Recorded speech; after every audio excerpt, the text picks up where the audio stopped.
में सुना था कि प्रभु सेवक सोफ़ी को विनय के कमरे में लेके जाते हैं। अंत में तीनों प्राणी कंबल पर बैठे। प्रभु सेवक ने अपनी कविता पढ़ सुनाई। कविता माधुर्य में डूबी हुई, उच्च और पवित्र भावों से परिपूर्ण थी। कवि ने प्रसाद गुण कूट कूट के भर दिया था। विषय था एक माता का अपनी पुत्री को आशीर्वाद। पुत्री ससुराल जा रही है। माता उसे गले लगाकर आशीर्वाद देती है। पुत्री, तू पति परायण हो, तेरी गोद फले, इसमें फूल कैसे कोमल बच्चे खेलें, उनकी मधुर हास्य ध्वनि से तेरा घर और आंगन गूंजे। तुझ पर लक्ष्मी की कृपा हो, तुझ पत्थर भी छुए तो कंचन हो जाए। तेरा पति तुझ पर उसी भांति अपने प्रेम का छाया रखे जैसे छप्पर दीवार को अपनी छाया में रखता है। कवि ने इन्हीं भावों के अंतर्गत दाम्पत्य जीवन का ऐसा सुलचित खींचा था कि उसमें प्रकाश, पुष्प और प्रेम का आधिक्य था। कहीं अंधेरी घाटियाँ न थी, इसमें हम गिर पड़ते हैं। कहीं वे कांटे न थे जो हमारे पैरों में चुभते हैं। कहीं वह विकार न था जो हमारे मार्ग को विचलित कर देता है। कविता समाप्त करके प्रभु सेवक ने विनय सिंह से कहा, अब आपको इसके विषय में जो कहना है कहिए।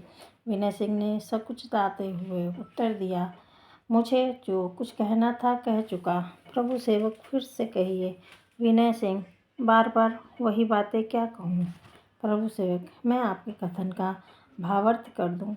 विनय सिंह, मेरे मन में एक बात आई, कह दी, आप व्यर्थ इसे इतना बढ़ा रहे हैं। प्रभु सेवक, आप उन भावों को सोफ़ी के सामने प्रकट करते क्यों शर्माते हैं।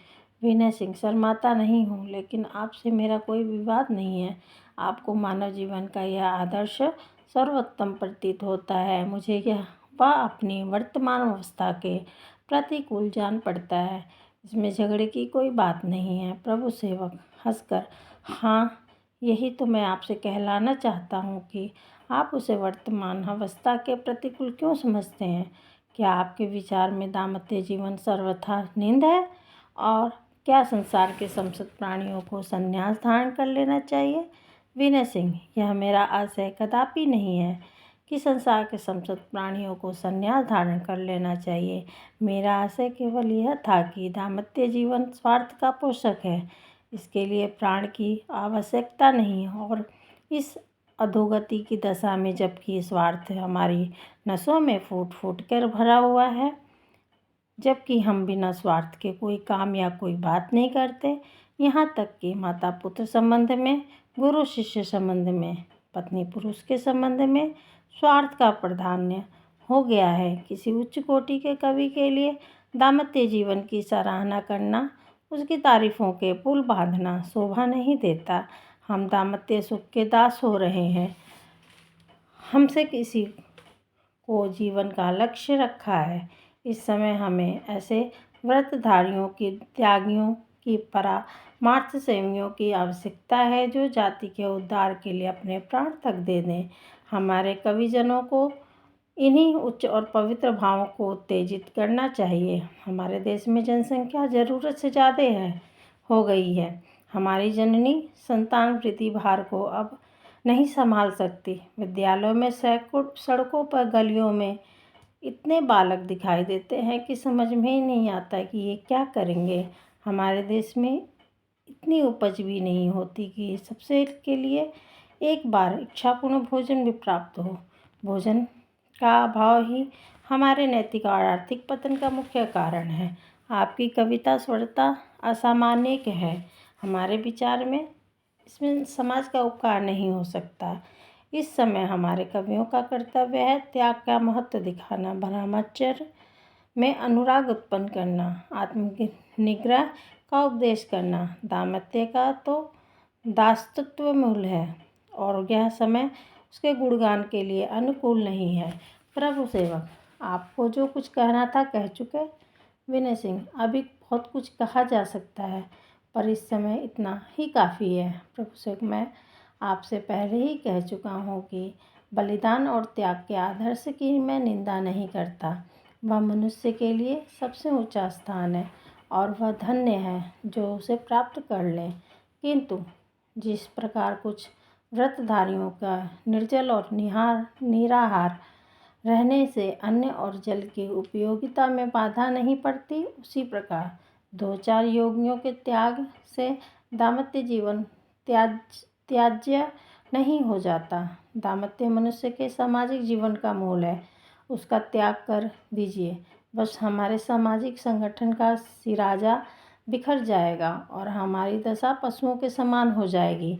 गृहस्थ को ऋषियों के सर्वोच्च धर्म कहा है और अगर शांत हृदय से विचार कीजिए तो विदित हो जाएगा कि ऋषियों का यह कथन अतियुक्त मात्रा नहीं है।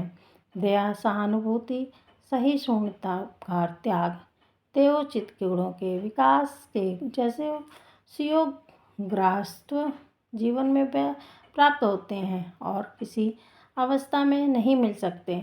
मुझे तो यहाँ तक कहने में संकोच नहीं है कि मनुष्य के लिए यही एक ऐसी व्यवस्था है जो स्वाभाविक कही जा सकती है। जिन कृत्यों ने मानव जाति का मुख उज्ज्वल कर दिया है, उनका श्रेय योगियों को नहीं, दाम्पत्य सुख भोगियों को। हरिश्चंद्र योगी नहीं थे, रामचंद्र योगी नहीं थे, कृष्ण त्यागी नहीं थे, नेपोलियन त्यागी नहीं था, नेल्सन योगी नहीं था। धर्म और विज्ञान के क्षेत्रों में त्यागियों ने अवश्य कीर्ति लाभ की है, लेकिन कर्म क्षेत्र में यश का सेहरा भोगियों के ही सिर पर बंधा है। इतिहास में ऐसा एक भी प्रमाण नहीं मिलता कि किसी जाति का उद्धार त्यागियों द्वारा हुआ हो। आज भी हिंदुस्तान में 10 लाख से अधिक त्यागी बसते हैं, पर कौन कह सकता है कि उसमें समाज का कुछ उपकार न हो रहा हो। संभव है अप्रत्यक्ष रूप से होता हो, पर प्रत्यक्ष रूप से नहीं होता। फिर यह आशा क्यों कर की जा सकती है कि दाम्पत्य जीवन की अवहेलना से जाति का विशेष उपकार होगा। हाँ, अगर आप विचार को उपकार कहें तो अवश्य उपकार होगा। यह कथन समाप्त करके प्रभु सेवक ने सोफिया से कहा, तुमने दोनों वादियों के कथन सुन लिए, तुम इस समय न्याय के आसन पर हो, सत्यासत्य का निर्णय करो। सोफी, इसका निर्णय तुम आप ही कर सकते हो, तुम्हारी समझ में संगीत बहुत अच्छी चीज़ है। प्रभु सेवक, अवश्य सोफी, लेकिन अगर किसी के घर में आग लगी हुई हो तो उसके निवासियों को गाते बजाते देखकर तुम उन्हें क्या कहोगे? प्रभु सेवक, मूर्ख कहूँगा और क्या। सोफी, क्यों? गाना तो कोई बुरी चीज़ नहीं है। प्रभु सेवक, तो यह साफ साफ क्यों नहीं कहती है कि तुमने इन्हें डिग्री दे दी? मैं पहले ही समझ रहा था कि तुम इन्हीं की तरफ झुकोगी।